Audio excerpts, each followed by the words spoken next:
गुरुदास जी की जयंती पर आप जो इकट्ठे हुए यहाँ पर और आप सभी उपासक उपासनाओं का मैं अभिनंदन करता हूँ।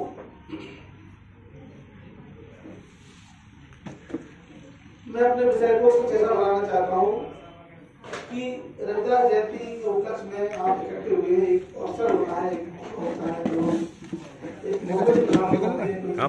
कोई समय ऐसा आ जाए तो हम अच्छी बात सुने। तो आज माघ पूर्णिमा और आज जो है गुरु रविदास जयंती है, उन्हें भूषण भी कहा गया है और उनके बारे में ज्यादा बताना नहीं बल्कि और समय दूसरी जगह देना ज्यादा अच्छा रहेगा। एक ही बात है उनके बारे में कि जात जात में जात है जीव किलन में रविदास न मानुष हो सके जो जात में जात। इस सारा लब्बो लगाओ के पूरे उसका एक सार है। आज तो बनारस में बनारस गया हूँ, रविदास जी का आश्रम देखा है। आज तो प्रदेश बहुत बड़ा है, मैं उत्तर प्रदेश में तो हम यहाँ पर कुछ बातें तो करेंगे। ये बातें आपके काम की हो सकती है, पर हमारा आपका जो मकसद है वो है कि वास्तव में बुद्धिज्म की क्या कंडीशन है, बुद्धिज्म है क्या, बुद्ध का मार्ग क्या है, वो सुनाऊंगा आपको। आज आप नए तरीके से सुनेंगे कि बुद्ध का मार्ग क्या है। तो पहले विषय मेरा यही रहेगा कि भारत में बुद्धिज्म की हालत क्या है। पहले हम ये समझेंगे कि भारत में मैं थाईलैंड भी जा चुका हूँ, नेपाल भी जा चुका हूँ, तो मेरा उधर का भी थोड़ा बहुत एक्सपीरियंस है। पर भारत में भारत के परिप्रेक्ष्य में जब बुद्ध की बात हम करते हैं तो यहाँ पर स्थिति कैसी बनी हुई है ये थोड़ा सा समझेंगे। पानी का गिलास रख दीजिए।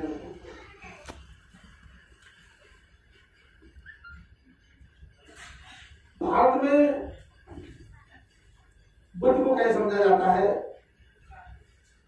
ये जानना चाहिए।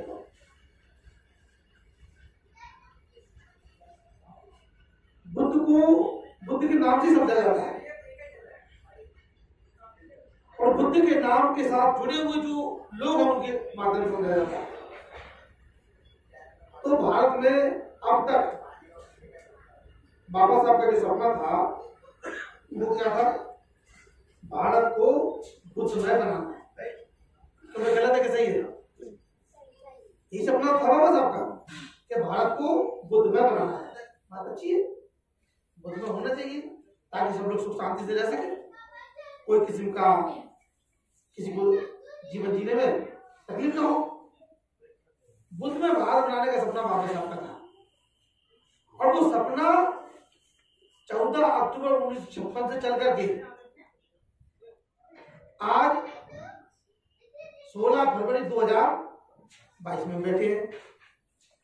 तो कैलकुलेट करो कितना लंबा समय हो गया है। तो इतना लंबा समय गुजरा है और आज हमारे बौद्धों की स्थिति क्या है। तो भारत में जो आंकड़े हमारे सामने आए हैं वो आंकड़े ये है कि भारत में अब तक सिर्फ 84 लाख बुद्धिस्ट हैं। कितने? 84 लाख बुद्धिस्ट हैं। और भारत की पॉपुलेशन कितनी है? 1 अरब 40 करोड़।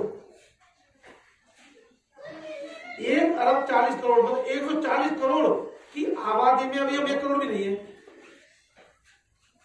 और यात्रा हमारी 1956 से लेकर के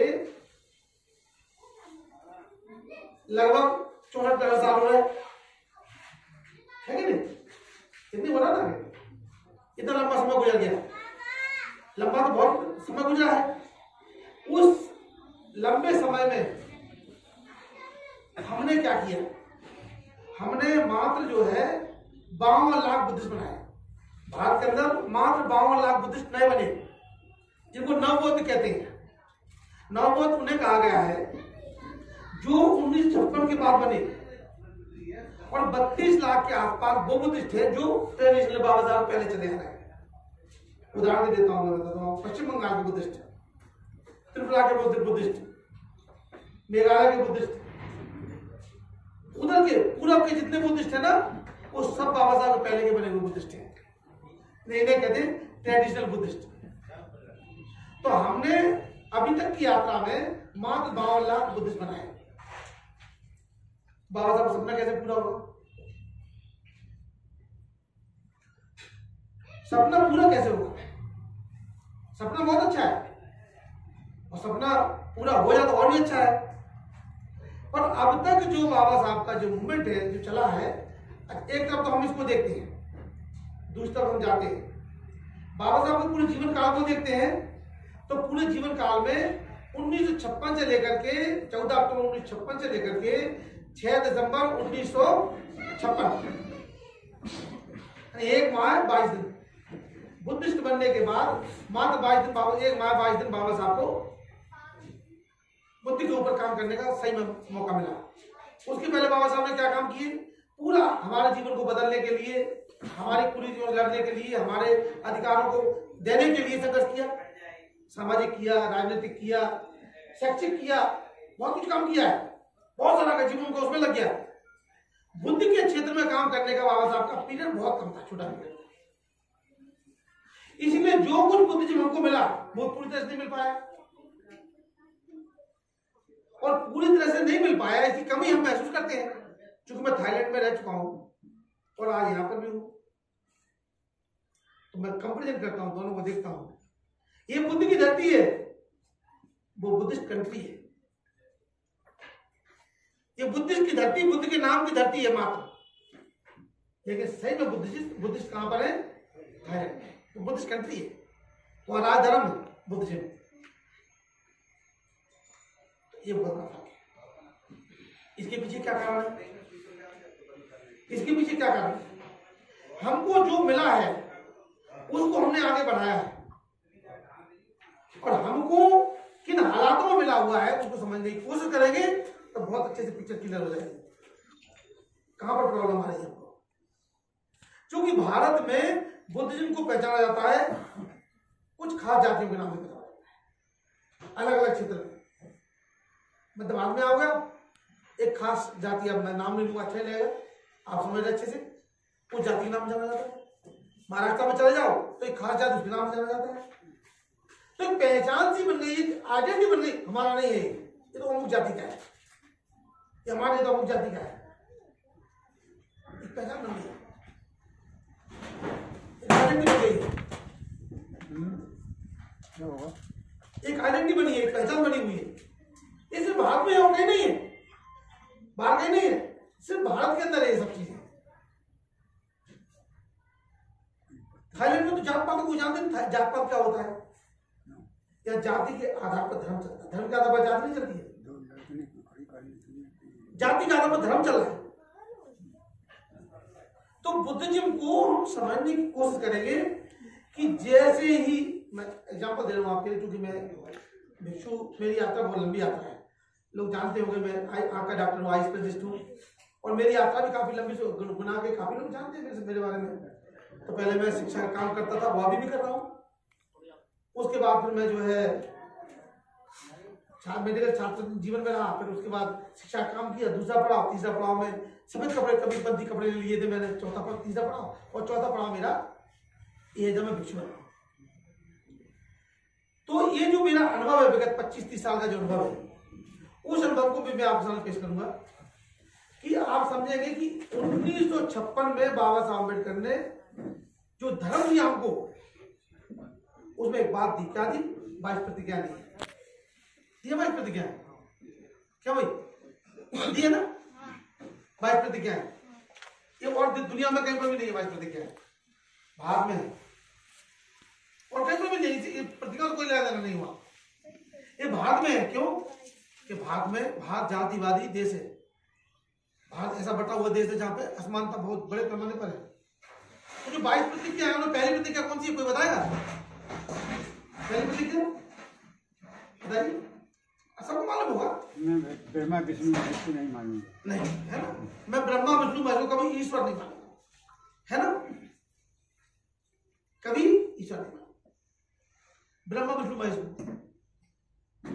पहली प्रतिज्ञा जो है वो क्या करती है, लोग माइंड पे स्ट्राइक करती है। जैसे मान लो आपने कोई बौद्ध सम्मेलन रखा, उस बौद्ध सम्मेलन में जो बौद्ध बनने वाले लोग भी तो आपके सामने कौन कौन बौद्ध बनेंगे, कई लोग बौद्ध बनेंगे, उन्हें हाथ उठाया हम बौद्ध बनेंगे, हम बौद्ध बनेंगे, आ गए आप लोग, आपने हाथ उठाया, आप आ गए बौद्ध बनेंगे आप लोग, चलो प्रतिज्ञा करो। तो प्रतिज्ञा किसको दी बाबा साहब ने, किसको दी थी, उपासकों, यस उपासकों को दी थी। इसका भिक्षु से कोई लेना देना नहीं है ना, लेकिन भिक्षु दिलवा रहा उन्हें पता नहीं तो बेचारे वो दिलवा रहे हैं प्रतिज्ञा है, समझा। ये बहुत बड़ा जवाब है इसका कि जैसे हमने प्रतिज्ञा दी तो हमारे सम्मेलन में 1000 आदमी इकट्ठा हुआ है और 100 लोग बने, हमारे बौद्ध बने हैं। इन बौद्धों को जैसे हमने प्रतिज्ञा दी उसमें तो पिछली जाति के लोग भी आ गए और भी अन्य जाति के लोग आ गए जो यहां तक डूबे हुए पूरे उस ब्रह्म में डूबे हुए। ऐसे लोगों के सामने जैसे प्रतिज्ञा होती है वो बेचारा उठ के भाग जाते हैं, पंडाल खा लिया। और जब वो भागता है तो कहां जाता है, जैसे वो यहां से भागेगा ना तो सीधे पंडित जी के पास जाएगा। कभी गलत है क्या, वहां जाकर अपनी बेद में बताया उसने कि पंडित जी वहां तो बड़ा बुरा हाल हो रहा है, क्या हो रहा है, वहां तो हमारे भगवान को लोग गाली दे रहे हैं, देते हो। तो एक पहचान बन गई है, इसकी क्या पहचान बन गई है कि भारत का जो बुद्ध है वो हिंदू देवी देवताओं गाली देने वाला धर्म है। तो जब भी लोग खड़े होते हैं, मैं तो यही सुनता चला है, जात पात पर चर्चा होगी, छुआछूत पर चर्चा होगी, बराबरी पर चर्चा होगी, वर्णव्यवस्था पर चर्चा होगी, फिर ब्राह्मणवाद पर चर्चा, मनुवाद पर चर्चा होगी, और तब जाके बुद्ध का नंबर आएगा। तब तक तो सब पक चुके होते हैं, सब भाषण देने वाले यही करते हैं। बुद्ध की बात कहने शुरू में बुद्ध की बात कहना चाहिए था, तो बात बुद्ध की समझ में आती लोगों को। बुद्ध की बात नहीं कही, पहले व्यवस्था को कोसा पूरा तरह से, और कोसने के बाद तब तक जो लोग पक गए, पकने के बाद पकने लगे लोग। मेरा कहने का मतलब ये है कि हम जो है बीमारी का पता नहीं कर पाए कि बीमारी है क्या वास्तव में और बीमारी का कारण क्या है, तब जाके बीमारी को दूर कर पाएंगे। तो पिछली जाति का आदमी आज लौट के वापस नहीं आया, और पिछली जाति का आदमी बुद्ध को नहीं मानता, बुद्ध को समझता। क्यों बोल भागे, जब समझने का मौका आया, जब समझाएंगे बुद्ध के बारे में, तब तक तो वो भाग गया बेचारा, रुकेगा, वो तो आते लौट के वापस नहीं आया। जिसकी आबादी 52% है, यानी कम से कम 80 करोड़ की आबादी है। क्या मैं गलत है कि सही है? ये तो मैं कैलकुलेशन आपको मैथमेटिकल कैलकुलेशन दे रहा हूं, अभी बुद्ध की देश का कोई मतलब नहीं इसका। ये वो कैलकुलेशन दे रहा हूं कि आपके दिमाग में क्लियर होना चाहिए कि भारत में बुद्धिज्म क्यों नहीं फैल पा रहा है। पिछली जाति के हाल में हमने बुद्ध कभी नहीं बताया। हमने उनको बुद्ध के नाम पर जो 22 प्रतिज्ञा दी उनको डायरेक्ट ना, उससे वो छड़का तो आज तक वापस लौट के नहीं आया। ये तो बात नहीं कर सकते। समझाओ पहले बुद्ध के बारे में बताओ ना। मैं अपने गांव में गया, भिक्षु बनने के बाद तो मुझे अपनी माँ को देशना देना थी, तो माँ को देशना देना इसी बहाने जाना था। तो अपनी माँ को देशना देने के लिए गया, तो मुझे लगा पिछली जाति का हमारे गाँव ही पूरा। तो फिर मैंने दोबारा जो प्रोग्राम बनाया अपने गाँव का, तो मैंने पिछली जाति का प्रोग्राम बनाया कि पिछली जाति के बीच में मेरा प्रोग्राम होगा, पिछली जाति के बीच में मेरा भोजन होगा, वहीं पर मेरा सब उठना बैठना होगा और आप लोग सुनने आ सकते, कोई दिक्कत। और उन्होंने जब सुना, काफी लंबी देशना चली। जब उन्होंने सुना, उन्होंने कहा भंते जी पहली बार हम बुद्ध को सुना है, वरना बुद्ध के नाम पर समझते थे हम लोग कि बुद्ध का मतलब है हिंदू देवी देवताओं को गाली देना। इसका परिणाम क्या आया कि हम चुटकी भर गए। 140 करोड़ की आबादी में 80 लाख चुटकी भर के बराबर है, कोई खास मानने नहीं रखता है। तो बुद्ध भारत कैसे बनेगा? तो मेरा ये सब बताने के पीछे आशा क्या है? मेरा आशा ये है कि हम बुद्ध को बता सीधा और पिछली जाति में जाकर बताएं। और पिछली जाति ऐसी जातियां जिन जातियों के पास आपके विचार थोड़ी भी मिल जाए तो आप धीरे धीरे बुद्ध को बताएंगे, वो समझना शुरू कर देंगे। और ये मैं महसूस करता हूं, ये मैं काम भी कर रहा हूं, पिछली जाति 52% की आबादी है, बहुत बड़ी आबादी है। शेड्यूल का 22% है, उस 22% में इनको एक खास कास्ट को निकाल लीजिए तो बाकी तो दूसरी कास्ट है ना, वो तो किसी काम की नहीं। तो बच्चे कितने उतनी बड़ी चुटकी में बचे। वो इतनी बड़ी आबादी जो बड़ी है, उनके पास सब संसाधन है। आज आप एक बुद्धवार की बात कर रहे हो, खुद ही बुद्धवार बना देंगे, जमीन भी है, जहां भी है, पैसा भी, सब कुछ उनके पास है। हम लोगों ने उसका सही उपयोग नहीं कर पाया। आप अशोक नगर में आइए, हमारे यहाँ हमने स्कूल का निर्माण कार्य किया है। लगभग 1 करोड़ की लागत का स्कूल बना हुआ है परिवर्तन मिशन, उसको देखने आइए कहीं मौका मिला तो। वो सब दान से बना और वो पिछड़ी जाति के लोगों को बहुत दान है। आप देखिए कैसे कैसे मिला था, तो आप समझ सकते हो चीजें। ये तो मैं सिर्फ इसलिए बताया हूं कि आपको मैं एक फिगर दिखा दूं कि आखिर हमारी बीमारी क्या है और बीमारी की जड़ क्या है, उस जड़ को पकड़ सके आप, इसलिए मैं फिगर दे रहा हूं। और इस पिछली जाति में हमारी कोई पहचान नहीं है, हमारी कोई पकड़ नहीं है, और उसकी वजह से क्या है 52% 80 करोड़ की आबादी में हमारे कोई पहचान नहीं है। वो पढ़े लिखे नहीं है, हम पढ़े लिखे हैं। वो क्रांतिकारी नहीं, हम भी क्रांतिकारी हैं। लेकिन इस मार्शल कौम का, इस क्रांतिकारी कौम का जो काम है, ओरिजिनल काम, कि 1956 से लेकर के अब तक हमने क्या किया। 5 लाख तो समय बुद्धिस्ट हो गए थे बाबा साहब के टाइम पे, और 5 लाख लोग काम कर रहे हो तो कितना कमा कर, क्योंकि वो प्लान पूरा बुद्धिज्म कैसे आएगा देश भारत के अंदर, वो प्लान पूरी तरह समझ में नहीं आया किसी को। जब बहुत बड़ी विडंबना है, जब बुद्धिज्म जो पूरा समझ में आना चाहिए था ना, वो बुद्धिज्म समझ में नहीं आया कि आखिर इसको कैसे ऑपरेट करना है, इसका ऑपरेशन कैसे करें, कैसे करें वो उसका ऑपरेशन। वो ऑपरेशन समझ में नहीं आया किसी को। ऑपरेशन समझ में नहीं आएगा तो मरीज के पेट का मवाद बाहर कैसे निकलेगा, क्यों भाई? और जब मवाद बाहर नहीं निकलेगा तो बीमारी कैसे ठीक होगी उसकी? तो वो जो प्रॉब्लम खड़ी हो गई है बहुत बड़ी, उस प्रॉब्लम से हमको बचना है। और जितना मैं तो कहता अपने लोगों को छोड़ दो, सबको छोड़ दो, वे तो अपने आप आ जाएंगे, वे तो है ही उसमें जुड़े हुए। पिछली जाति आ जाएगी। आज भी मैं संदेश दे रहा हूं, हमेशा मेरे देश का प्रमुख बिंदु रहता है ओबीसी, पिछली जाति में देखना है, पिछली जाति में जाकर के हमें काम करना है, एक एक को पकड़ना समझना है। बुद्ध को बताइए और कुछ मत बताइए, वहां पर सिर्फ बुद्ध को बताइए, सबको अच्छे लगते हैं बुद्ध। समस्या क्या खड़ी हो जाती है जब दिक्कत आती है, उनसे आप पॉलिटिकल बात करिए, उनको बहुत बड़ी प्रॉब्लम खड़ी जाती है। उनके देवी देवताओं को छेड़ दीजिए, उनको बहुत बड़ी प्रॉब्लम खड़ी हो जाती है। अरे उनके देवताओं को छेड़ने से हमें क्या मिलने वाला है? हमारी मुट्ठी खाली रहेगी, भाग जाएंगे तो भक्ति रहे वो लोग, आज तक भक्ति रहे वो लोग। तो वो जब हमारे पास में आके बैठेंगे और हमारे पास में बैठ करके सुनेंगे और समझेंगे, चिंतन मंथन करेंगे, तो मैं समझता हूँ रास्ता निकलेगा जरूर।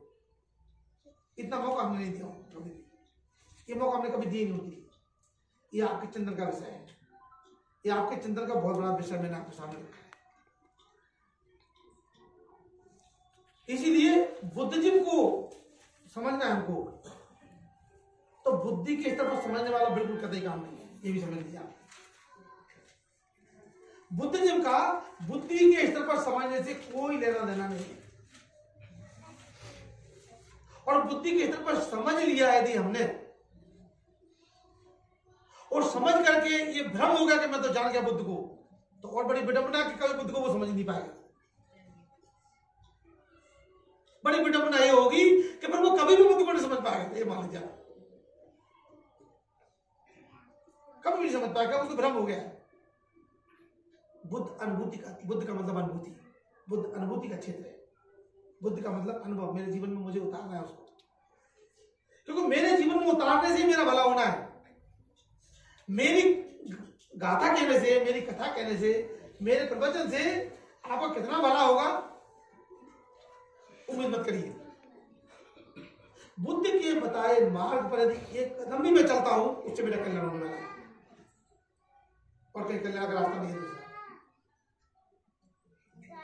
मैं आपको एक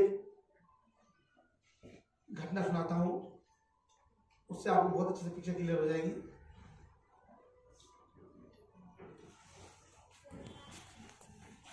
नाम सुना? सुना?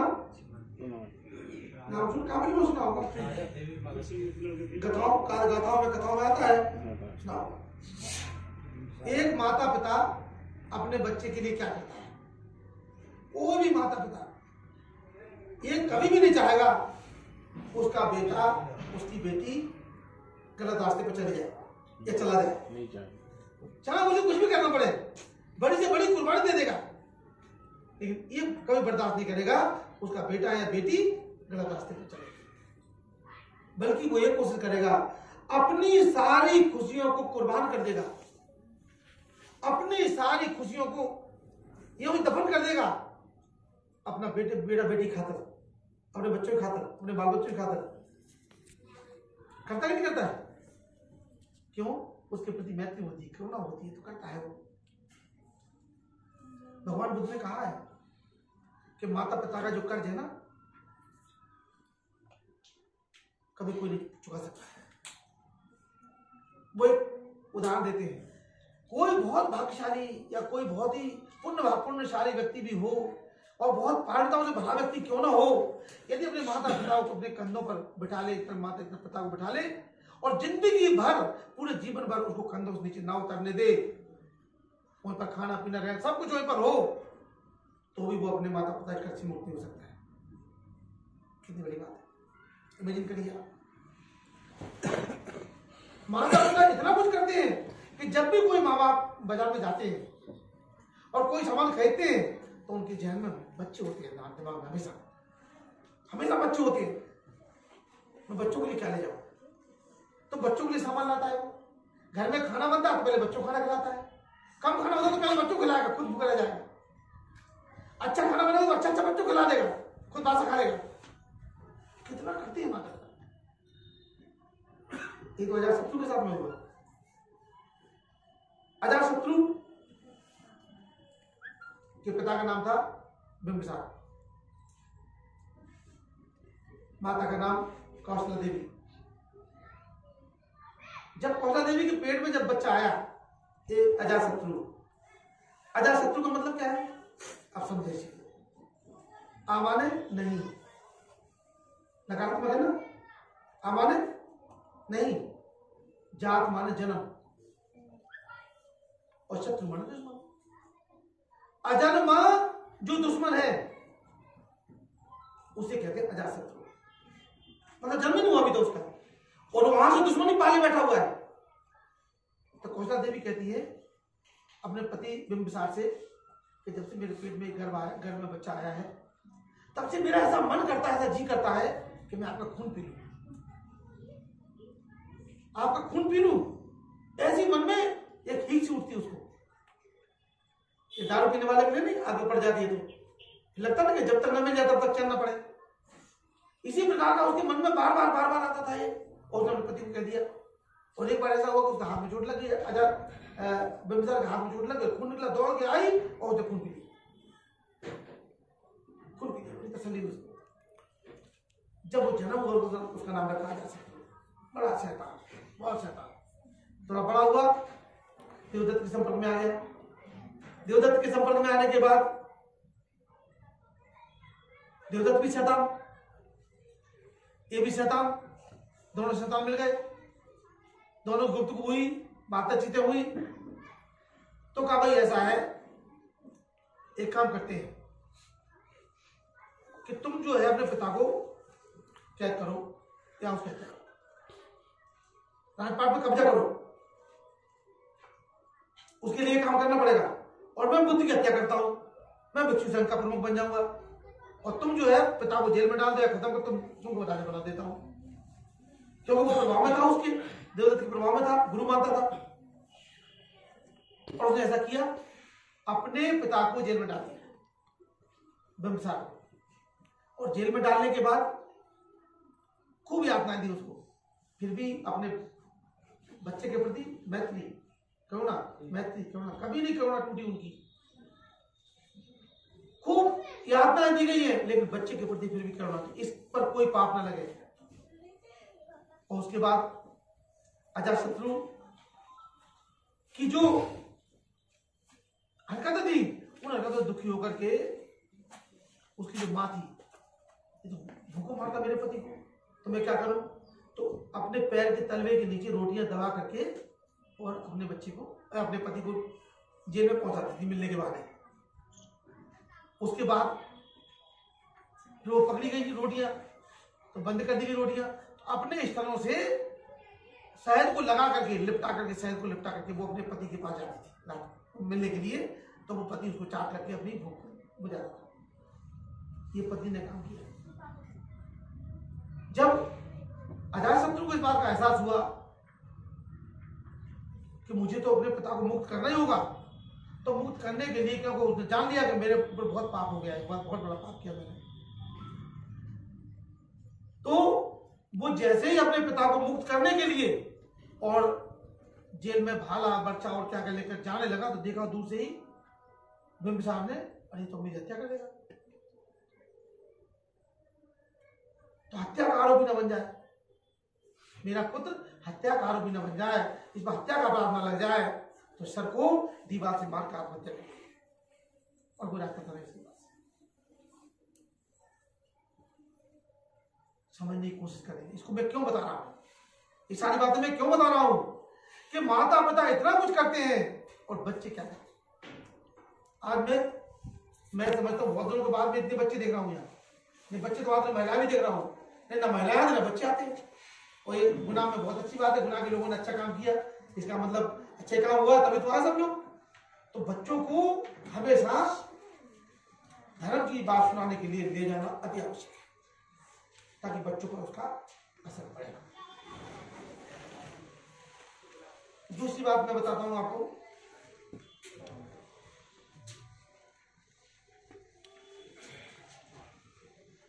इतना नहीं अकेला कि माता पिता इतना करते हैं, बहुत कुछ करते हैं माता पिता, और बच्चों के लिए बहुत कुछ करते हैं। बच्चे कैसे, अजातशत्रु की भी उनके बेटे उदयभद्र ने हत्या की थी, क्यों, उसने जो काम किया था ना उसका परिणाम वही तो होगा। तो ये देखा गया कि यूं जो है राजपाट चलते रहे। आज हम इस समय हम जहां बैठे हुए हैं, या हमारी खासतौर से बुद्धिज्म की स्थिति उतनी अच्छी स्थिति नहीं है। मैं आपको भगवान बुद्ध के 4 आसन तभी आपको जो देखना में दिया, मैं शुरू में क्या किया, स्वामी बुद्धं गुण सागरंतं सत्ता होतु सुखी अबीरा कायो जी कुछ असुचित दुर्गंध गच्छन्ति सत्वे मन है। हमारी यात्रा तो मरने की ओर है ना।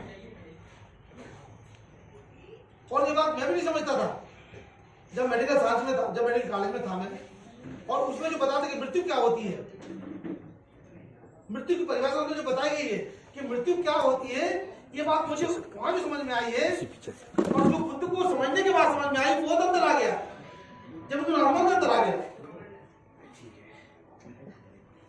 कि जिसे हम मृत्यु समझते हैं अब, और उसको आप भी समझते हैं सामान्य तौर पर, हृदय रुक जाए, गति रुक जाए, फेफड़े की गति रुक जाए, शारीरिक बंद हो जाए, धमनियां रुक जाए, सब जानते हैं। तो मानते कि भैया मृत्यु क्यों, और 3 घंटे बाद ब्रेन की मृत्यु भी हो जाती है। लेकिन मृत्यु वास्तव में क्या चीज है, ये बुद्ध जब बताते हैं मृत्यु के बारे में, अद्भुत चीज बताते हैं, अद्भुत चीज। क्योंकि असल में क्या हो गया कि बुद्ध को हमने क्या समझा, बुद्ध को हमने ये समझा, हमने 4 आसन पढ़ लिए, अष्टांग मार्ग पढ़ लिया, 10 पांचताएं पढ़ ली, तो हमने मान लिया कि हम बुद्ध को समझ गए।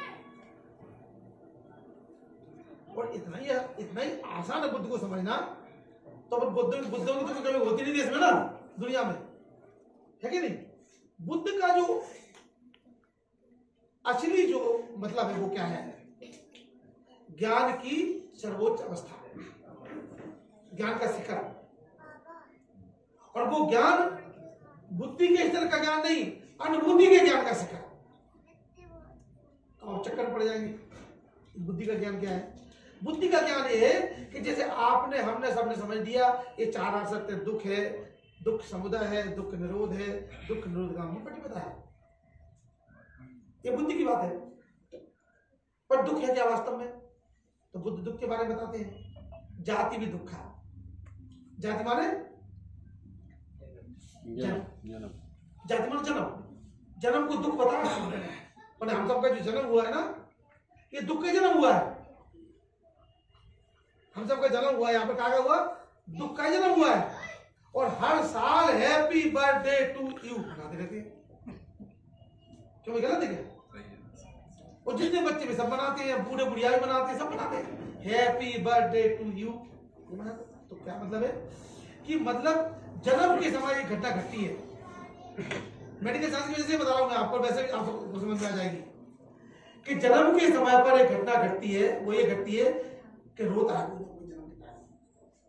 एक तो कोई रोएगा 100%, 99% नहीं, कितना 100%। एक तो कोई रोगा। दो पक्ष है वहां पर, एक पक्ष है जिसका जन्म हो रहा है और दूसरा पक्ष वो है जो जन्म का इंतजार कर रहा है।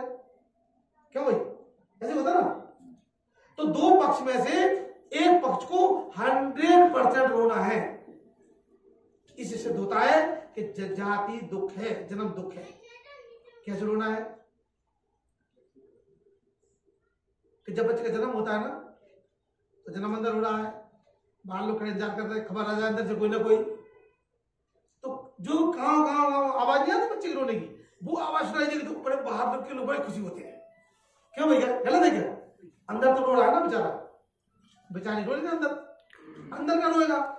और अंदर का नहीं रोया तो बाहर खड़े हुए लोग रोएंगे, क्योंकि बच्चा जिंदा पैदा नहीं हुआ। क्यों भाई, एक को तो रो नहीं है, इसलिए कहते जन्म दुख है। और इतने यहां रुकती नहीं बात, यहां रुकती नहीं बात, पूरी बात यहां नहीं होती है। ये तो वो है जो हम बुद्धि के स्तर पर समझ रहे हैं। क्योंकि क्या हो रहा है दरअसल कि कोई भी गाड़ी की दो चक्के, रथ की दो चक्के है, बैलगाड़ी की दो चक्के, दो चक्के गाड़ी बड़ी कंफर्टेबल होती है। तो दो चक्के हैं, उसमें एक चक्का तो आपने मालूम यूज कर लिया। कौन सा चक्का? परियति का। परियति बोलते हैं ज्ञान को, जो ज्ञान आप किताबों से प्राप्त करते हैं, ये परियति है। सुन करके ज्ञान प्राप्त करते हैं, परियति है पूरी। तो परियति तो आपकी अच्छी हो गई है। प्रतिवेदन माने उसकी अनुभूति। जैसे कोई कह दे कि भगवान बुद्ध को जब सम्यक संबोधि प्राप्त हुई है, सम्यक संबोधि प्राप्त हुई है सिद्धार्थ गौतम को, तो पहले वाक्य क्या थे? पहले शब्द जिसको बोलते हैं उदान, उदान बोलते हैं।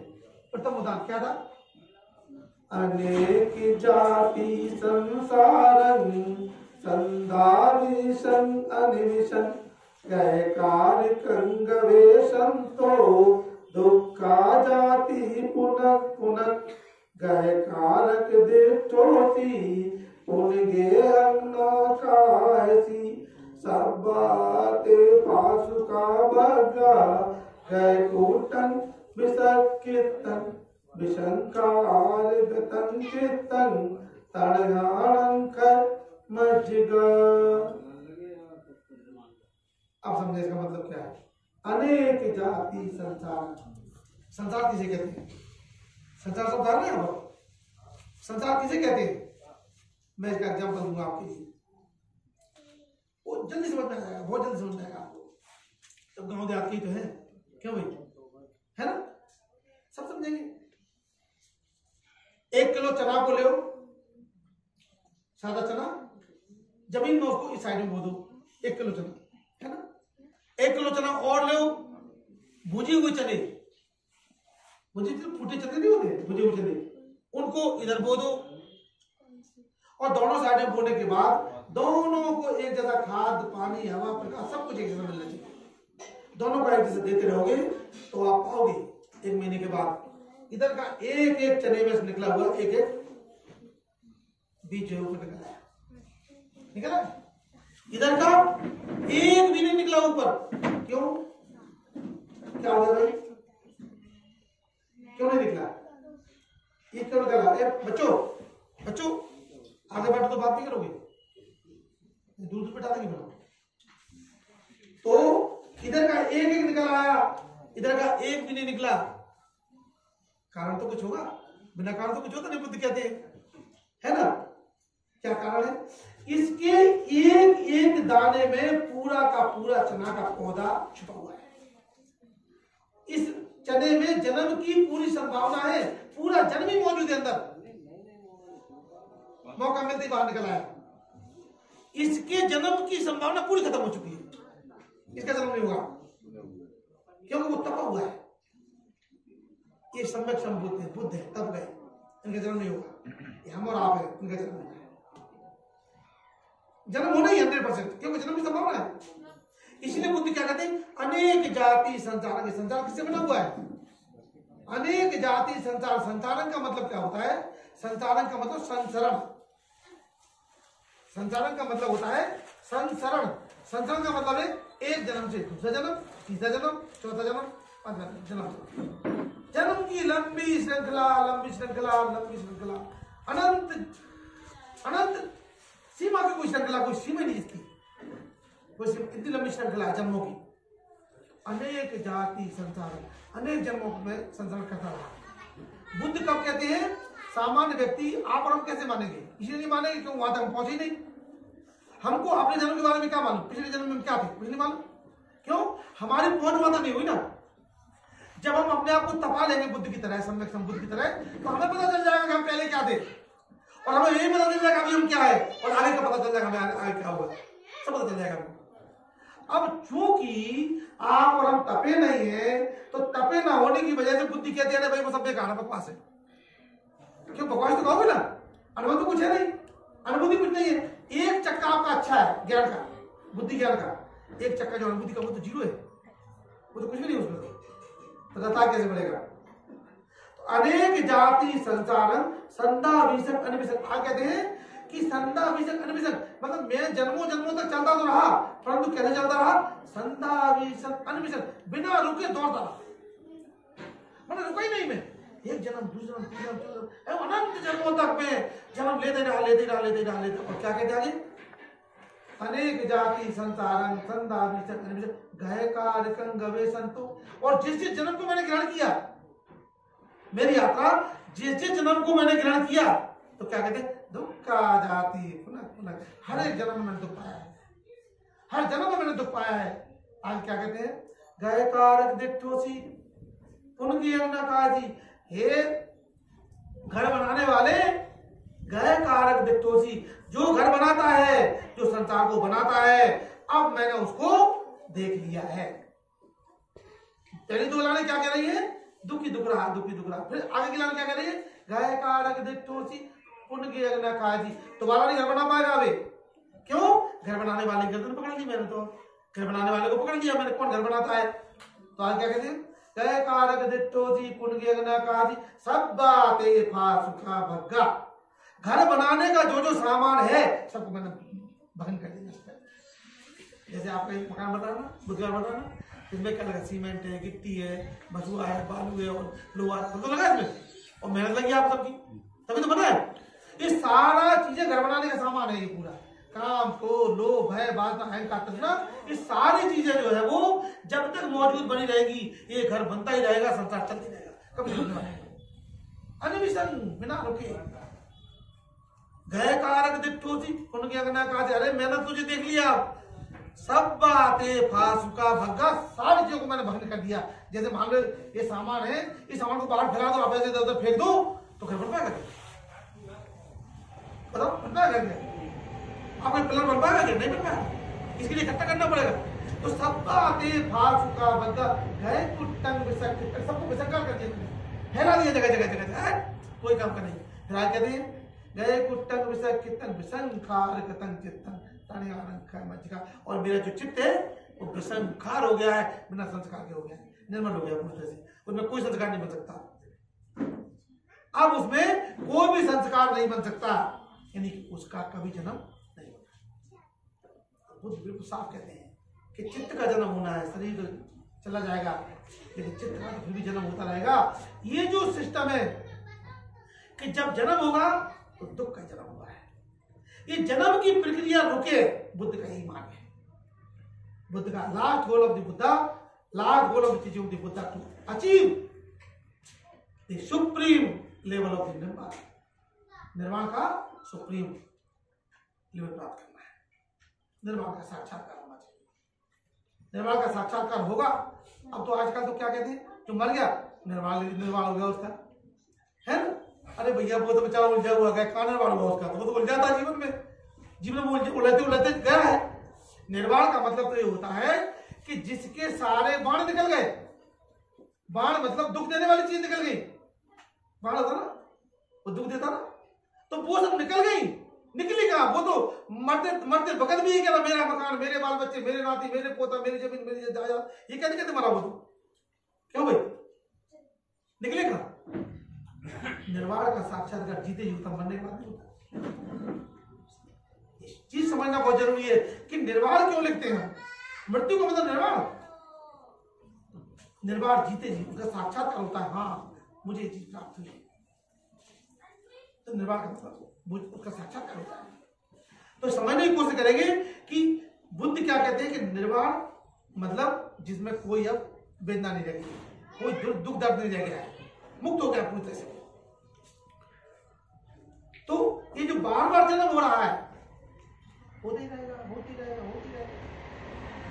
एक बार हुआ क्या, जीवन भर न जाने कितने जन्म होना है। और बुद्ध इसको रोकते, इस प्रक्रिया को रोकते हैं। संसार की प्रक्रिया को रोकना ही बुद्ध का काम है। असली गोल, लास्ट गोल है कि संसार का जो प्रक्रिया है उसको रोकना है। और वो रोकेगा अनुभूति से, वो रोकेगा विपश्यना से। जब विपश्यना करेगा आदमी, अपने आप को देखेगा, अंतर्मुखी होगा, बहिर्मुखी से कुछ होने वाला नहीं। ये बहिर्मुखी तो पैदा होते ही जैसे आगे खुली, जीवन भर बाहरी बात देख रहे हैं, अंदर का कोई देखे नहीं। हमने तो मेडिकल कॉलेज में मेडिकल साइंस के होने के बाद भी, डॉक्टर होने के बाद भी खूब पोस्टमार्टम किया, अंदर भी देखा, जीते ऑपरेशन किया, आँख का किया ऑपरेशन, क्योंकि आँख के डॉक्टर है तो आँख का ऑपरेशन भी किया, सब कुछ किया, लेकिन हुआ। मैं जब अपने मेडिकल कॉलेज में था तो मैंने पेशेंट का ऑपरेशन किया, उसकी आँख ठीक हो गई। ठीक होने के बाद जो है, जब 5-6 दिन बाद छुट्टी होती है ना, तो छुट्टी होते वक्त उसने कहा, वो जा रहा था बाजार, मैंने कहा जा रहा भाई, तो गया बाजार। अभी आधे साहब आया लौट करके 2 किलो लड्डू खरीद के लाया। मैंने क्यों भाई, ये क्या है? कहा लड्डू लेके आए। क्यों? ठीक होगी ना हमारी, भगवान को चलाएंगे प्रसाद। अरे मैंने कहा भाई, हाँ तो तेरी मैंने ठीक किया। और अब आया और गया तो बाजार से खरीद के लाया लड्डू, अब भगवान को चढ़ाएगा वो लड्डू। पूछा किस लिए, तो कहा भगवान को चढ़ाना है। क्यों चढ़ाना, क्या आँख ठीक हो गई है? अरे मेरा दिमाग उस समय काम कर गया, अच्छा काम किया। मैंने कहा कि क्या हुआ इसके साथ में, इसकी आँख तो ठीक हो गई है, इसका भेजा ठीक नहीं हुआ है, इसका भेजा जो है वो ठीक नहीं हुआ है। इसीलिए उस समय से ही मैंने संकल्प लिया था, आज के बाद मैं कभी भी आंख का ऑपरेशन नहीं करूंगा, सिर्फ भेजे का ऑपरेशन करूंगा। और भेजे का ऑपरेशन 25 साल से कर रहा हूं, एक काम चल रहा 25 साल से, ब्रेन का ऑपरेशन। क्यों? आपको ब्रेन वॉश होना चाहिए। ब्रेन वॉश का मतलब गंदगी निकले बाहर, ब्रेन वॉश का मतलब तो ये तो है, ब्रेन वॉश का मतलब गंदगी बाहर निकले, गंदगी बाहर निकलेगी तब ठीक जाएगा। ये जो गंदगियां भरी हुई है, निकलना बहुत जरूरी है। इसलिए जाति भी दुखा, जरा भी दुखा, बुढ़ापा भी दुख है, और व्याधि शरीर में लगने वाले तरह तरह के रोग वो भी दुख है। जाति भी दुखा, जरा भी दुखा, व्याधि भी दुखा, और मरण भी दुखा। और मरना तो बहुत बड़ा दुख है, मरने से बड़ा कोई दुख नहीं है। जो आदमी जितनी जितनी तृष्णाओं में, जो आदमी जितनी तृष्णाओं में उलझा रहता है, तृष्णा में उलझा हुआ है, दुख उतना ही उसको उसका पीछा करता है। क्योंकि बुद्ध कहते तृष्णा ही दुख का मूल कारण है। जाति भी दुखा, जरा भी दुखा, व्याधि भी दुखा, मरण भी दुखा। यम पिंची न लभते तम भी दुखम। बुद्ध कहते हैं कि जो कोई चीज में इच्छा करता हूं और मेरे इच्छा के अंदर कोई चीज ना मिले तो भी दुख होता है। अप्रिय ही संपयो दुखा, अप्रिय लोगों का संयोग दुख है। प्रिय ही विप्यो दुखा, जो प्रिय व्यक्ति है उसका वियोग भी दुख है। कितना विस्तार से बता देते हैं। पंच उपादान खंडाली दुखा, ये 5 उपादान है ना, ये भी दुख है। ये 5 उपादान, कौन कौन से 5 उपादान? 5 उपादान भी दुख है। विज्ञान, संज्ञा, वेदना और संस्कार, और ये शरीर, पंच उपादान खंडा भी दुखा। शरीर जो बना हुआ है हमारा, और ये 5 उपादान है। आज हम सारा का सारा जीवन जीते हैं, किसके बल बुद्ध जीते हैं? इंद्रियों के बल जीते हैं। इंद्रिय है, इंद्रिय भोग, आंख, कान, नाक, जीभ, त्वचा और मन, 6 इंद्रियां होती है। आंख, कान, नाक, त्वचा, जीभ और मन, ये 6 इंद्रियां होती है। और सबका मालिक है मन। इसलिए बुद्ध कहते हैं मनोपभंगमा धम्मा मनोश्रेष्ठा मनोमया मनसा च पदुत्थेन भाषति वा करोति वा तो न दुख मनवेति चक्रं वा भयतो पदम्। मन श्रेष्ठ है, मन बहुत सही चीज है। मतलब मन है, सारा काम मन से होता है, बिना मन के तो कुछ भी नहीं हो सकता। तो मन श्रेष्ठ है, मन प्रथमगामी है। हम भी यहाँ पर आए तो पहले मन बना, तब हम गाड़ी से पैदल चल के यहाँ पर आए। मन पहले बनता है, आपका मन बना तब यहाँ पर आए, पहले मन बनाया, शरीर तो बाद में चलेगा अपने आप, पहले मन बनाया। तो ये मन श्रेष्ठ है। तो कैसे कहते हैं बुद्ध कि ये जो मन है पंच उपादान खंड और छेंद्रियां, ये छेंद्रियां कैसे काम करती है? आंख, कान, नाक, जीभ, त्वचा और मन। आपका तो भाई मेरी आंख है, इंद्रिय है ना, जिसका हमने ऑपरेशन किया है, इसको आंख हम फोड़ लेते हैं, ठीक है ना, हमारी एक इंद्री खत्म हो जाएगी। फिर कान, अरे कान को भी फोड़ देते हैं, सुनना बंद हो जाएगा। जीभ को भी काट लेते हैं, खत्म कर देते हैं, ये भी बंद हो जाएगी। नाक को भी कुछ कर देंगे तो इसका भी सुनना बंद हो जाएगा।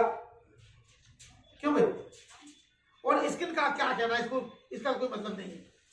यूं समझ करके कि भाई हमने सब इंद्रियां खत्म कर दी अपनी, लेकिन मन तो जिंदा है ना। तो आदमी अंधा भी होगा, आदमी बहरा भी होगा,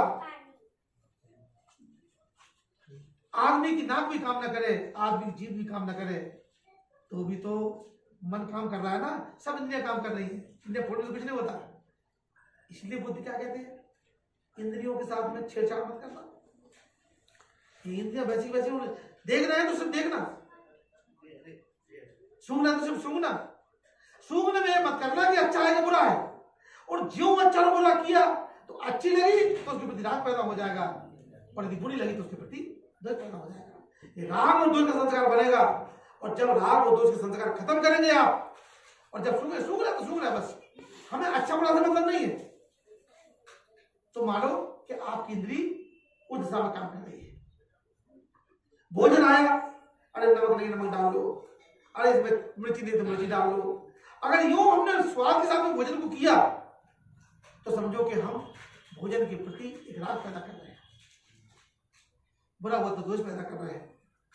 तो बुद्ध यही कहते हैं कि राग और दोष का संस्कार जो बनता है उसको हटाओ, तो सारी इंद्रियां भी खत्म हो जाएगी, तो मन की इंद्री बची रहेगी, तो मन की इंद्री भी काम करती रहेगी।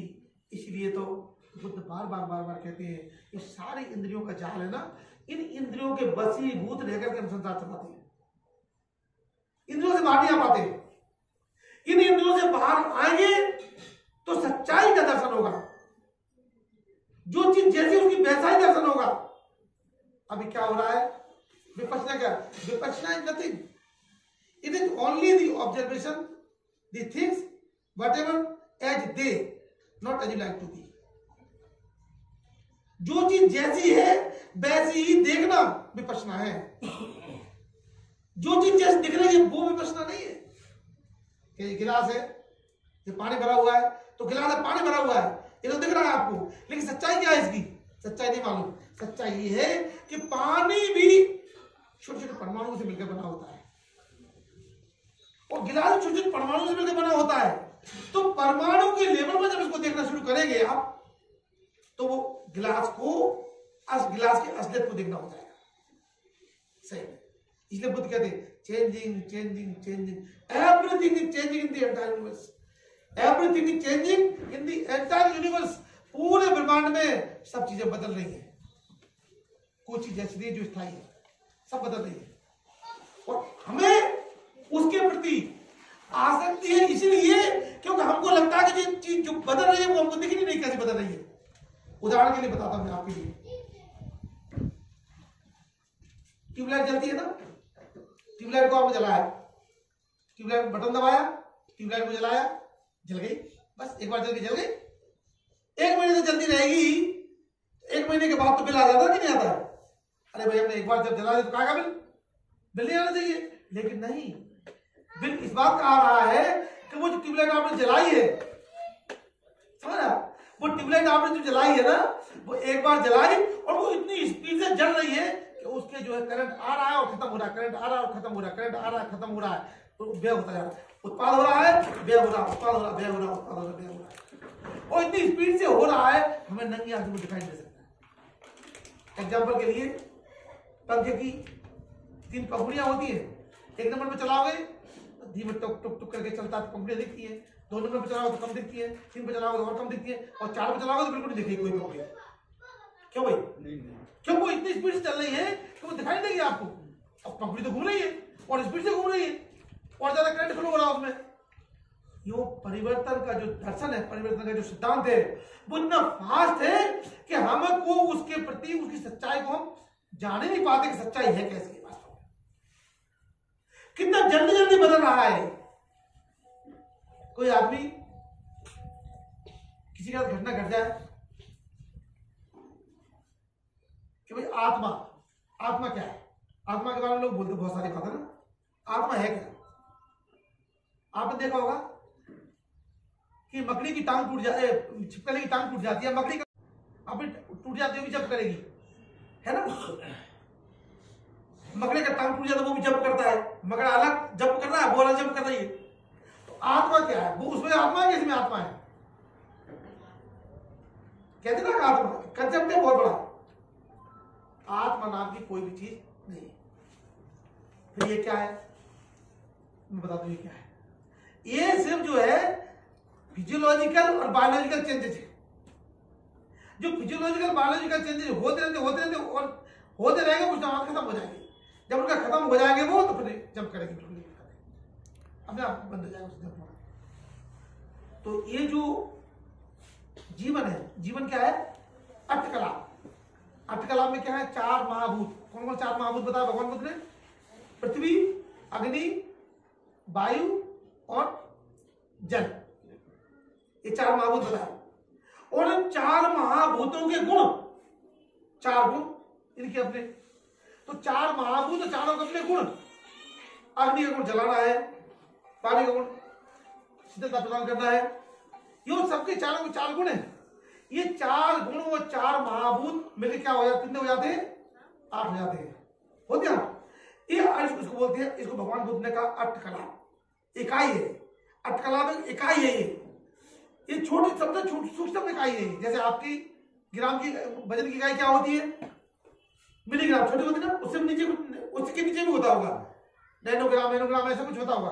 उसके नीचे वाला है ना, वो नैनोग्राम होता होगा, उसके नीचे भी कुछ होता होगा। तो वो जो है वो अष्टकला में अंतिम इकाई है, जहां पर अणु परमाणु परमाणु जुड़े होते हैं। तो जब ये अष्टकला अलग होता है तो मृत्यु हो जाती है।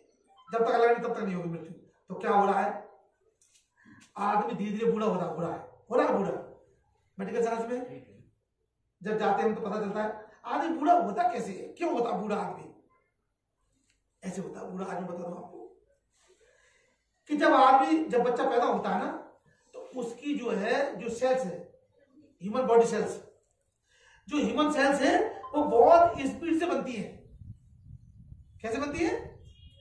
स्पीड से बनती है। और 120 दिन की उनकी उम्र होती है। कितनी होती है?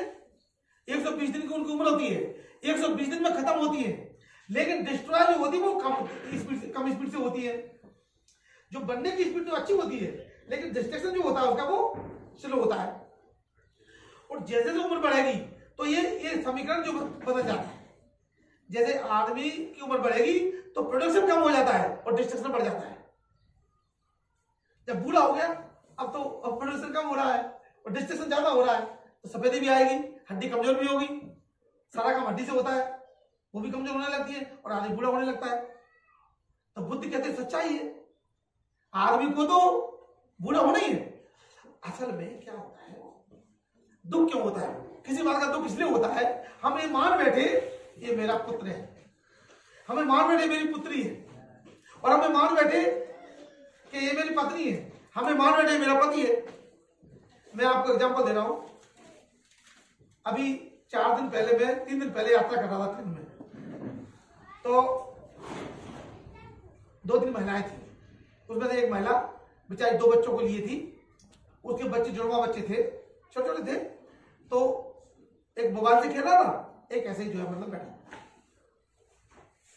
तो मुझे लगा कि मतलब ये बाई थोड़ा परेशान हो रही है, तो मैंने सामने वाले एक लड़के को कहा, सिंगल सीट वाले थे ना उसमें, हम लोग इधर बैठे थे 4 सीट वाले में, तो सिंगल सीट वाले में चूंकि इधर महिलाएं बैठी थी और विकलांग बैठे उधर चले, तो मैंने डिस्टर्ब नहीं किया। मैंने कहा कि बेटा आप एक काम करो, आप इधर आ जाओ 4 वाली सीट में और वहां की सीट खाली कर दो, तो ये बाई वहां बैठ जाएगी, बच्चे उसके सामने बैठ जाएंगे। तो क्या कहता, तुम बैठ जाओ। मैंने चुपचाप, मैंने कुछ नहीं कहा, मैंने कहा इसको क्या कहेगा, तुम चलाना सही है, पर्सनली तुमको कुछ कहना ठीक नहीं है, मैं चुपचाप रह गया। तो एक बाई उसमें से नाराज होकर के बोलती है कि महाराज इतनी अच्छी बात क्या तुमको समझ में नहीं आती, फिर वो जाकर बैठ गया। अब बाई लोग जब इकट्ठी होती है ना, और बाई लोग आप छुट्टा कर दो उनको, क्या बात करोगे तो करती है बातें, उन्हें करो ना करो तो करती ही है बातें। पुरुष तो थोड़ा कम इसकी ज्यादा बात करने में, तो बैठ के यार 10 किलोमीटर 20 किलोमीटर 50 किलोमीटर यात्रा कर लेगा। बाई जो 5 किलोमीटर ज्यादा यात्रा नहीं कर पाती। बाई और 5 किलोमीटर यात्रा करते वो साधु संत मान लोगों 5 किलोमीटर में बोलने लगेगी भी आपस में, और ऐसे बोलेंगे जिस लगता है कि पुरानी सहेलियां हैं, ऐसे बातें करती हूँ। तो हम जाते हैं क्या पता वाली लगता है, ऐसे तो बातें करती हूँ, बढ़िया खूब अच्छे फटाने की बात होती उनकी। तो उनकी बात चल रही थी, बात करते करते बच्चे को मोबाइल पकड़ा दे, बच्चा मोबाइल से गिरा, तो मैंने कहा अब वो बात करने लगे। आजकल के बच्चे तो ऐसे हो गए। अच्छा एक चीज और बताते हैं, बहुत अच्छी बात बता रहे हैं आपको, ट्रेन में आप बैठो, हम तो क्या बहुत लंबा सफर किया ट्रेन में ना, 16,500 किलोमीटर साइकिल चलाई हमने, 16,500 किलोमीटर 4 लाख किलोमीटर जो हम ट्रेन में यात्रा की है, तो लंबा सफर है हमारा। तो जब बैठ जाएगा और अगर आप ये कह दो अरे मेरे तो पैर में यार फट रहा है, दर्द हो रहा है, पैर में बड़ी फटन सी हो रही है, अरे तत्काल डॉक्टर मिल जाएगा आपको सामने, तत्काल मिल जाएगा। अरे आप ऐसा कर लो वैसा कर लो, फटाने कर लो, ढकाने कर लो, गर्म कर लो, ये लगा लो वो लगा लो, फलानी जड़ी बूटी लगा लो, तत्काल डॉक्टर मिल जाएगा कोई ना कोई। ये आप कभी भी चेक कर लो, आप बीमारी बता दो आप तो अकेली, बस चर्चा कर दो अकेली बस, सोच देखो कितने डॉक्टर निकल पड़ेंगे उसमें से। तो ये भाई अब ऐसे बैठे बैठे भाई बात कर रही थी, तो मैंने कहा भाई ऐसे दरअसल में क्या बता आपको कि बच्चा वो 7,000-8,000 रुपए का मोबाइल से खेल रहा है, बच्चे तो खेल गिर भी जाता, टूट भी सकता है, कुछ भी हो सकता है, और माता पिता बड़े सेंसिटिव इस मामले में। मैंने कहा भाई असल में क्या है कि जमाना बहुत बदल गया है। देखो कैसे बदला कि ये बच्चा आप कह रहे अभी मोबाइल खेल रहा है, ये पेट के अंदर से मोबाइल में खेलते खेलते बाहर निकला है, ये पेट के अंदर मोबाइल से खेल रहा था। तो जैसे ही मां के पेट में गर्भ आया वो मोबाइल से काम कर रही है, पूरा मोबाइल से काम कर रही है, 24 घंटे का मोबाइल चल रहा है उसका। तो वो जो मोबाइल का काम बाई कर रही थी, तो पूरा का पूरा अंदर फीडिंग उसका होता रहा, बेचारा होता 9 महीने में बिल्कुल फर्स्ट हो गया।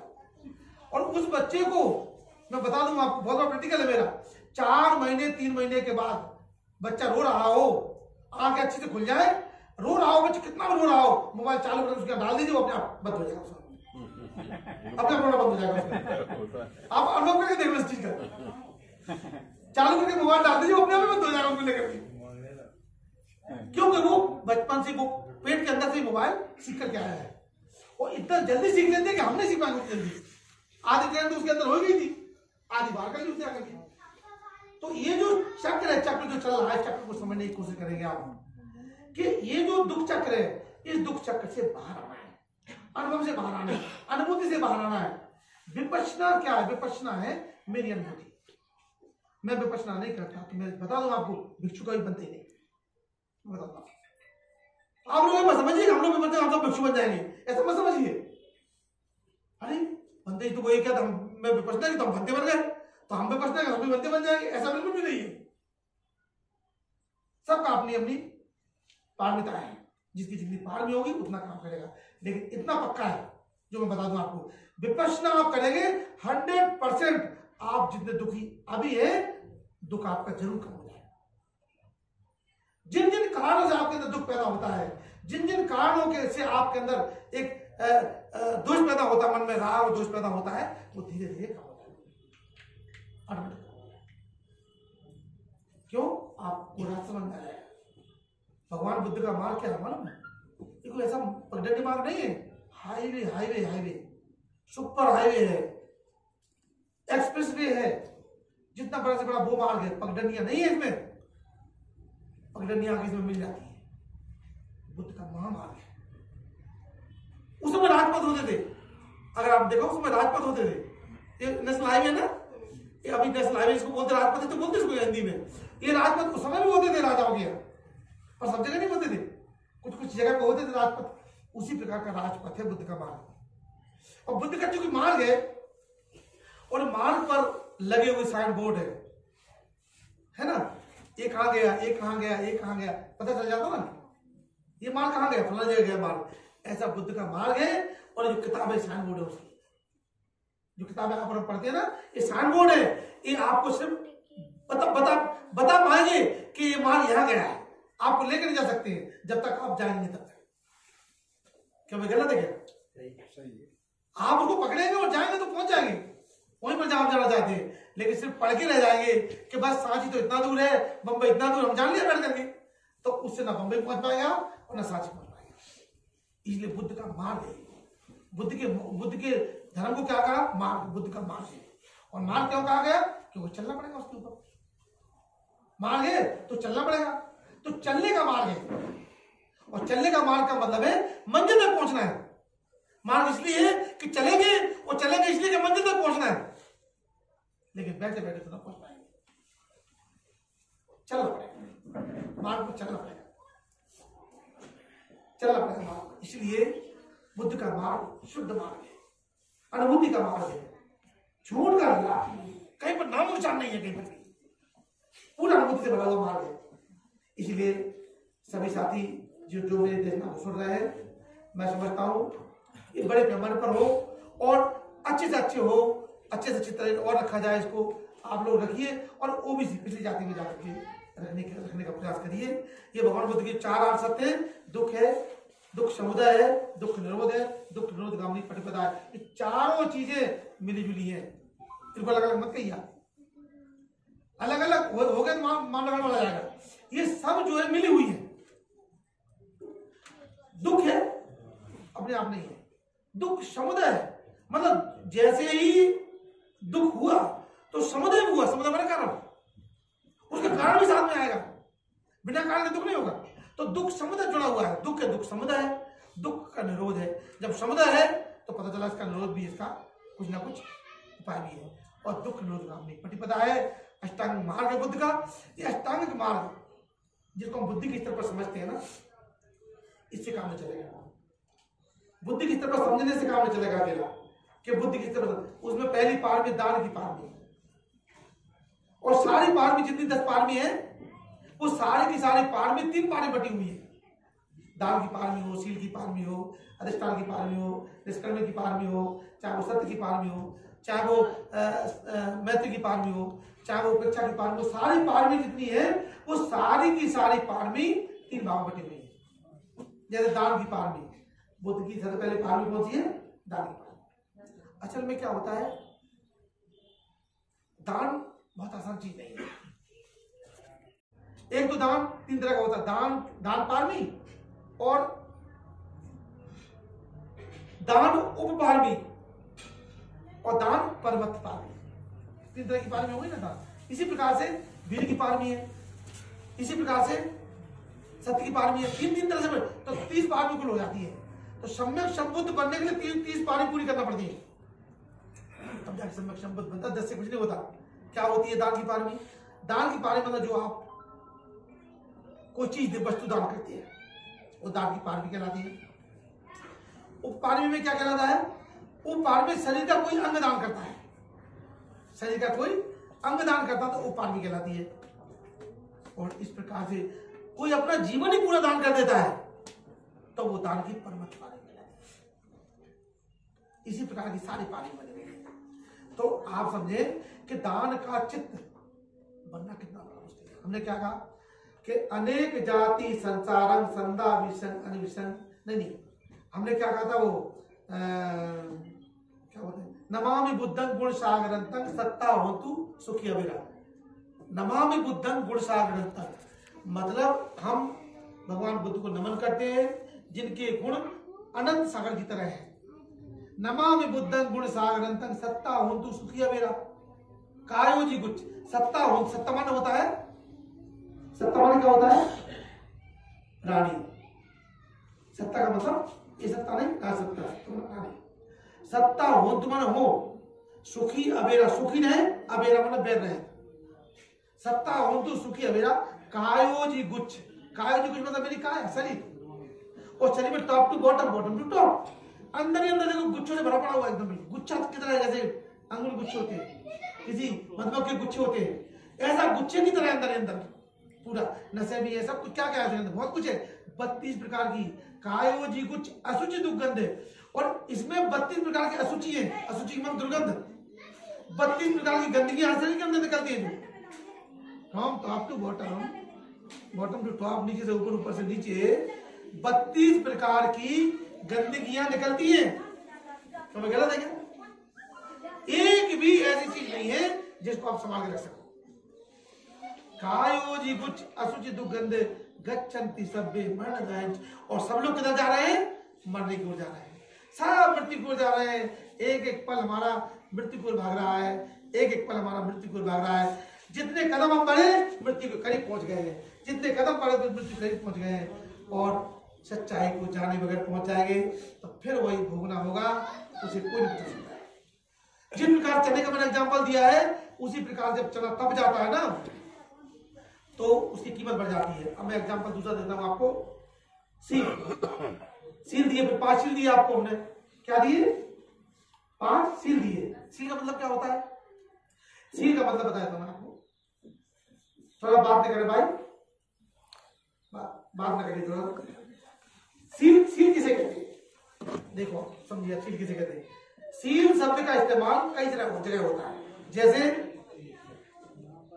उदाहरण के लिए समझिए आप, एक तो सील शब्द का इस्तेमाल होता है, सील शब्द का इस्तेमाल होता है कि जब बाजार में कोई चीज खरीदने जाते हैं तो वहां पर सीलबंद चीज मिलती है और खुली चीज मिलती है, वही चीज सीलबंद मिलेगी और खुली मिलेगी। उसी प्रकार से आप जाएंगे कि बाजार में कोई चीज सीलबंद चीज खरीदेंगे तो महंगी मिलेगी आपको, सीलबंद चीज खरीदेंगे तो उस पर साफ लिखा रहता है, क्या लिखा रहता है? फलाने फलाने चीज है, ये लिखा रहेगा, और दूसरा ये लिखा रहेगा इसमें कितनी मात्रा है लिखा रहेगा, तीसरा क्या लिखा रहेगा? तीसरा लिखा रहेगा इसमें कीमत कितनी है इसकी, उस तरह कीमत चुका के आते हम। और खुले का माल, खुला माल रहेगा, वही चीज आपको संदेह पैदा कर देगी, अरे सील टूटी इसकी तो भाई, तो उसकी कीमत कम होती है। तो सीलवान होगा तो कीमत ज्यादा होगी, सील टूटी होगी तो उसकी कीमत कम होगी। और दूसरा एग्जांपल, ये हमारे से बदकारी बैठे ना, देखेंगे आप, सीलो सील मॉर्गो सील सील बोलते हैं ना, ठप्पा लगाते ना उसको, वो सील बोलते कि नहीं बोलते? तो जब कागज को सील लग जाती है, बस सब कुछ ठीक ठाक है, और सील न लगी हो तो वापस आ जाएगा वो कागज, कोई कीमत नहीं उसकी। तो सील का महत्व इस तरह से बढ़ा है। तो सीलों का अब हम कैसे माने कोई आदमी अच्छा है? क्यों भाई? और वो अपने आप को कैसे माने कि मैं अच्छा हूं? सील की सील लगाया, ये 5 सील भगवान बुद्ध ने आप लोगों को दिए, सब संसार वालों को। हमको 227 सील दिए भिक्षुओं के लिए। 5 सील में ही आपका जीवन सुखी रहेगा। ये 5 सील लगा दिए तो कोई आपके माथे को कोई मोहर नहीं लगाइए, ये आपको अपने जीवन में उतारना है। और जो आप अपने जीवन में इसको उतारेंगे, मैं कहता हूं समाज में आपके अपने आप कीमत बढ़ जाएगी। अपने आप पकड़ दोगे, नहीं तो सीलवान आदमी है, ये तो बड़ा अच्छा आदमी है, सत्यवान है, सीलों का पालन करता है, यही होगा ना? नहीं, वो आपके जीवन में उतरने लगेगा तो लोग समझ में आने लगेगा। तो साथियों, चलिए उपास क्या है, मैंने मोटी मोटी बातें आपको बताई है, बारी के बताने के लिए तो बहुत लंबा समय, लेकिन आज चूंकि मेरा पहला प्रवचन है और मैं ये नहीं चाहता कि बहुत मेरी वजह से और आपको प्रोग्राम डिस्टर्ब हो, तो इसीलिए जो है कि आप कह भी नहीं पा रहे, तो इसीलिए मैं चाहता हूं कि जो बातें बताएंगे कम से कम हम बुनियादी चीजों को समझें बुद्धि की, कि बुद्धि की बुनियादी चीजें ये नहीं है कि आप अपने लोगों से अकेले मिले, आप ब्राह्मण से आके मिलिए, ठाकुर से मिलिए, बनिया से मिलिए, कुछ और जाति से पिछड़ी जाति से मिलिए और दान मांगिए। इसके लिए मैं गारंटी से कह रहा हूं दान देंगे आपको। और कभी हमारा खूंटा नहीं गाड़ेंगे, हमने दान दिया तो हमने खूंटा गाड़े, कभी नहीं कहेंगे वो लोग। हुनर होना चाहिए आपका, ये मैं करके बैठा हूं ना, इसलिए बता रहा हूं बात को। स्कूल में दान लेके बैठा हूं मैं, सभी दान लेके बैठा हूं। और देखिए आप आगे देखिए कभी सुनने लगा स्कूल, आपको प्रेरणा मिलेगी कि हमको तो भैया गुनाह से स्कूल खोलना चाहिए। इस तरह का हम बालाजी मार साहब बैठे हुए हैं, उन्होंने दान दिया है वहां पर। बालाजी मार साहब से पूछिए आप, उनके पिताजी कल ही गए थे हमारे स्कूल में, खूब खुश थे, बड़े प्रसन्न थे। क्यों? दान देने का काम जो लोग करते हैं वो बहुत, जो दान देने का काम करते हैं, मैं बता दूं आपको, बहुत बड़ा दुख तो अपना दूर कर देते हैं अपना। क्यों कर देते हैं? कि दान नहीं देगा कोई आदमी तो वो कंजूस माइंड का होगा, और कंजूस माइंड का आदमी जब होगा तो वो दुख ही इकट्ठा कर रहा है, मान लो वो दान दे रहा है, उतना वो अपने दुखों से छुटकारा पा। ये मान लीजिए, दान देना मतलब दुखों से छुटकारा पाना, और दान देना मतलब दुगना आना, तिगना आना, कई गुना लौट के वापस आना, ये मतलब है। इसको आप यूं मत समझिए, अरे ये तो भैया कोई बैंक का कर्ज तो नहीं है कि बैंक ने हमें कर्ज दिया हो, बैंक ने कर्ज दिया हो, कहना तो दे दिया, हमको लौट के वापस आएगा ना। वो तो लौट के आएगा, तो बहुत बड़ा लौट के आएगा। दान की पारमी है बुद्ध के द्वारा, इसलिए दान कहते हैं उसको। सहयोग नहीं मांगते कभी किसी से, दान मांगते हैं। सहयोग नहीं चाहिए, हम दान मांगते हैं ताकि आपकी पारमी पूरी हो सके, आपकी पारमी का एक कंकड़ तो उसमें डाल सके आप, कम से कम उस पारमी में एक कंकड़ डाल करके, और आप अपने काम को तो आगे बढ़ा सके। अपनी पारमी को पूरा करता आदमी, हर आदमी अपने कल्याण के लिए करता, अपने मंगल के लिए करता। मेरा मंगल कैसे होगा, मैं अच्छा कार्य करूंगा, मेरा मंगल होगा। मैं किसी सीलवान व्यक्ति को दान दूंगा, किसी बुद्ध को दान दूंगा, किसी भिक्षु को दान दूंगा, किसी सीलवान व्यक्ति को दान दूंगा, तो मेरा दान फलीभूत होगा। और मैं शराबी कबाबी को दे दूंगा, जाकर दारू के ठेके में जमा कर देगा, मतलब उसका। तो दान का मतलब है जो दान दे रहे हैं, किसको दे रहे हैं आप, कितना सीलवान व्यक्ति है वो, कितना संपन्न व्यक्ति है, तो दान आपका फलेगा फूलेगा, फलेगा फूलेगा। इसीलिए तो भगवान बुद्ध कहते हैं कि दान का जो लोग दान करते हैं, भगवान बुद्ध के जमाने में क्या जितना बुद्ध ने छोड़ा, सिद्धार्थ गौतम जितना छोड़ा है, कई गुना बढ़ के लौट के वापस आया कि पूरी दुनिया में आज उनका डंका बजता है। क्या कितने राजे महाराजे मर गए होंगे अब तक दुनिया में, कितने राजा, इंडिया में कितने राजे महाराजे मर गए होंगे, क्यों भाई? लेकिन बुद्ध तो बुद्ध है, संरक्षण बुद्ध, उनका कोई शानी नहीं है। ये मिला रिटर्न में जो छोड़ा, घर नहीं छोड़ा, दान दिया। घर छोड़ा, कोई एहसान नहीं किया, उनकी पुण्य पार भी थी, वो छोड़ा, घर भी छोड़ा, पत्नी को भी छोड़ा, बच्चों को भी छोड़ा। और हमारे बच्चों को चोट लग गया तो अरे बाप रे, चोट लग गई, और दूसरा को चोट मार दे तो सारे जान ले लेंगे उसकी, दूसरी बात सामने वाली। क्यों? उन्होंने तो बच्चे को भी छोड़ा, पत्नी को भी छोड़ा, घर भी छोड़ा, माता पिता सब कुछ मतलब नहीं, क्यों? ये घर की बचा दिया, क्योंकि पुण्य पारमी थी, मजबूत थी, पानी से भरे हुए थे, इसे छोड़ दिया। एक झटके में पता नहीं चला। इतना पुण्यशील आदमी, पुण्यशाली आदमी, इतना पुण्य कमाने वाले व्यक्ति धरती पर हजारों वर्ष गुजर गए, नहीं हुआ। ये मामूली चीज नहीं है, बहुत बड़ा वो है। तो इसीलिए क्योंकि वो अनुभूति से भरे हुए थे, क्योंकि उनकी जन्मों की पारमी थी, वो एक जन्म की नहीं, कई जन्मों की पारमी थी। इसीलिए उन्होंने कहा अनेक जाति संसार संसार। ये प्रथम उदान जो है, ऐसा उदान नहीं है, आसान नहीं है उदान। तो उसको समझे, तो सभी उपासकाएं अपने बच्चों को अच्छे से पढ़ाइए लिखाइए, अपना अच्छा इंसान बनाइए। वरना हम लोग जिसकी बात करते हैं, हम ब्राह्मणवाद के खिलाफ है, कुछ नहीं है, उन्हीं को मजबूत करने में लगे हुए हैं। आपके सबके बच्चे सब ब्राह्मणवाद स्कूलों पढ़ रहे हैं, ब्राह्मणवाद मजबूत करने में लगे हुए हैं। लाख रुपए उधर पानी तरह बहा रहे हैं, अपना खुद का स्कूल खोलो ना भाई, क्या दिक्कत है? तब आप कहलाओ, बढ़ करा दी हो।